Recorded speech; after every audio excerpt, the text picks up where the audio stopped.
Everyday racism, what should we do? Racism is a business. For centuries, it has underpinned global economic exploitation. And like any successful business idea, it needs great marketing, PR, and advertising to ensure lasting success. And that marketing affects everyone. Let me give you an example. I remember a few years ago, after having just finished the tour, I was paying in some cash at the bank. We'd done quite well on merchandising. Next to me at the counter, another young Afro-Caribbean male, similarly dressed, was also paying in quite a large sum of money.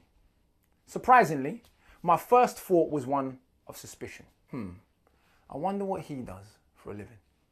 Yes, even though I know that working class young black men do not control the multi-billion-dollar drug industry, the connection between people who look like me and drug dealing has been seared into my mind thanks to a lifetime of advertising campaigns like this.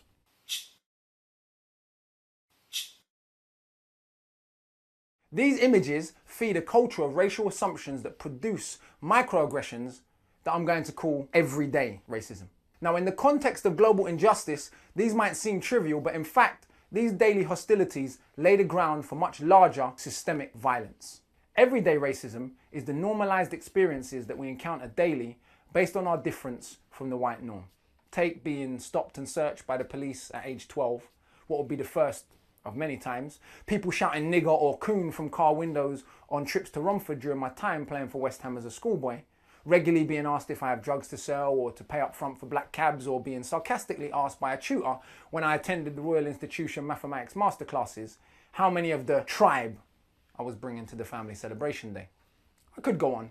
I've left out the hard stuff. Constantly feeling like a suspect leads to the kind of shame that pathetically makes me take the bass out of my voice or attempt to make myself smaller when I'm in a lift alone with a white woman. In the world of a white and Jesus and Hollywood's white savior motif, the idea that white is right has taken root globally to the degree where skin bleaching has become a multi-billion-dollar industry.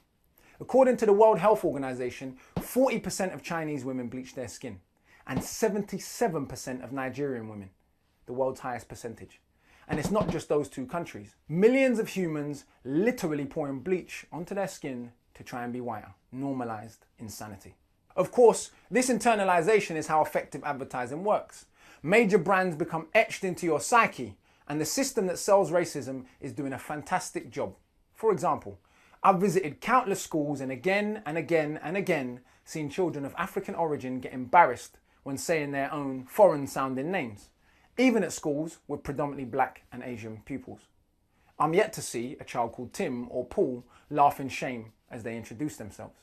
Yet racism seems to be one of the only problems that some people, conveniently, believe that we can solve without first analysing its cause and then plotting its destruction, as any concerned doctor would with any other disease. We cannot let ourselves be bullied into being silenced for fear of playing the race card. And whilst we must not conflate every act of prejudice with structural white supremacy, we must recognise the relationship between top-down propaganda and the bias that we carry. Fighting prejudice, both in society and within ourselves, is a key part of the search